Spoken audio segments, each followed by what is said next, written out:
Hello, I'm Teresa Weekly, and this is the Daily 8. Phil Pinarski is off today. Our top stories here include the forecast. Matt Kirkwood is tracking the possibility of rain and storms this week. It's going to be a warm and humid week ahead of us, and with that increased humidity, well, we'll have greater threats of some showers and thunderstorms. You can see that now with a broad view, especially west of Chicago, right through Illinois. The same system that's producing that complex of storms is going to roll through here this afternoon and also tonight, giving us our increased chance of some showers and thunderstorms. In the meantime, in terms of any severe weather, Holland southward to Kalamazoo, just a small chance. We'll call it marginal, 1 out of 5 chance of a Pulse Lake severe thunderstorm. But I think the greater threat is going to be just some heavy rain out there. Here's a look at the forecast today in the Big Lake. Waves 1 to 2 feet and green flags up and down the shoreline. Looking at warm and humid conditions throughout the week, and then possibly next weekend we change things a bit to get some of that humidity out of the atmosphere. Here's an 8-day forecast featuring that warm and humid air in place with occasional rounds of showers and thunderstorms. The hottest day right now appears to be Wednesday.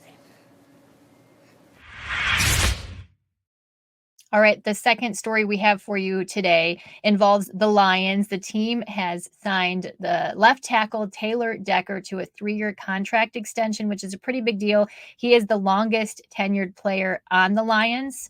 Now, Decker will earn nearly $32 million in guaranteed money. Before this deal, he was set to enter the final year of his contract and would have earned a little more than $13 million.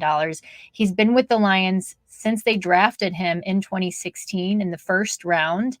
Decker is one of 3 key Lions players to secure extensions here this offseason. The team announced in April long-term extensions for right tackle Penei Sewell and wide receiver Amon-Ra St. Brown.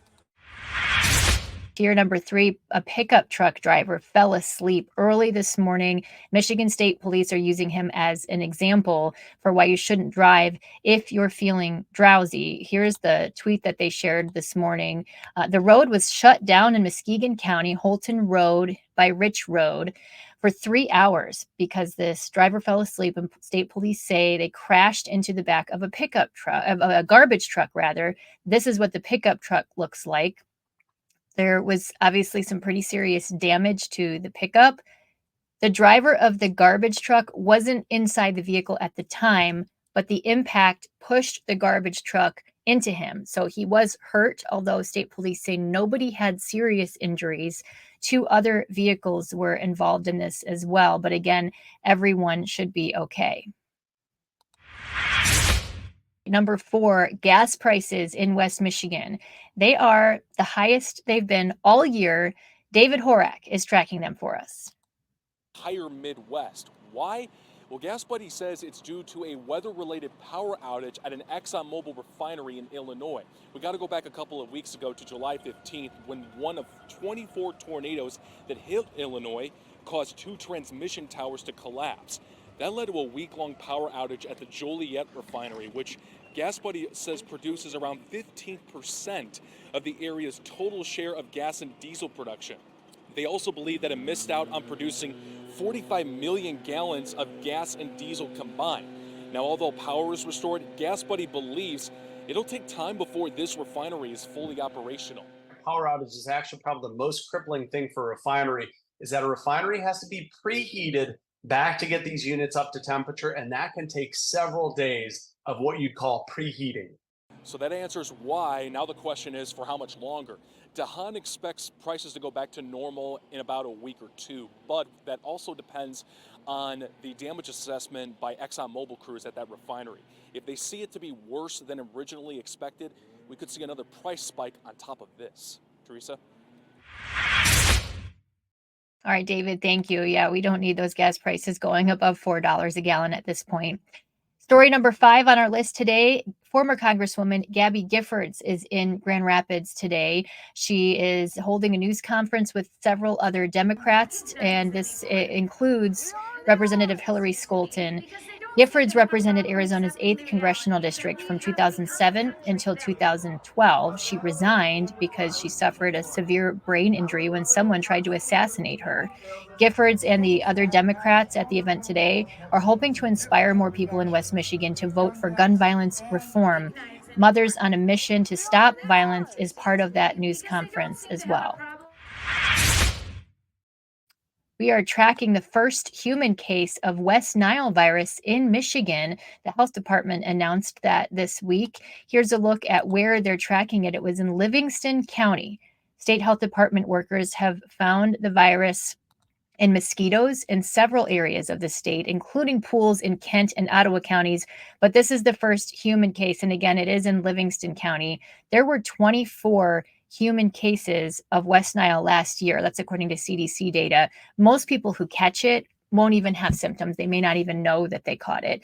But the symptoms could end up being serious. In fact, 1 in 150 cases will end up with an illness that impacts the central nervous system. That can take months to recover from, and it can leave permanent damage. It can also be deadly. There's no vaccine or cure to prevent West Nile virus, and that is why health experts encourage you to take proper precautions to prevent mosquito bites. And we have information about that and how you can prevent that online now here at woodtv.com. Story number 7, 2 girls are recovering this morning. We're working to find out how they're doing after their ATV rolled over onto them. I'll show you where this happened here. This was in Polkton Township. Deputies tell us it happened shortly after 2 o'clock yesterday afternoon. There was a 12-year-old who was driving the ATV, took a turn too fast, and then it rolled over onto her and an 11-year-old girl.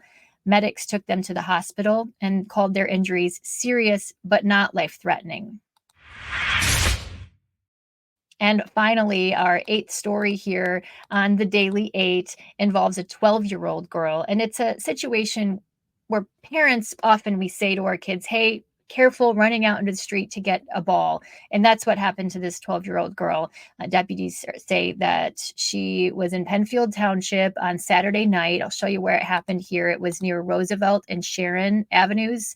Someone driving an SUV told police they tried to stop because they saw the girl, but it happened so fast and they couldn't quite stop and ended up hitting her with the passenger side mirror.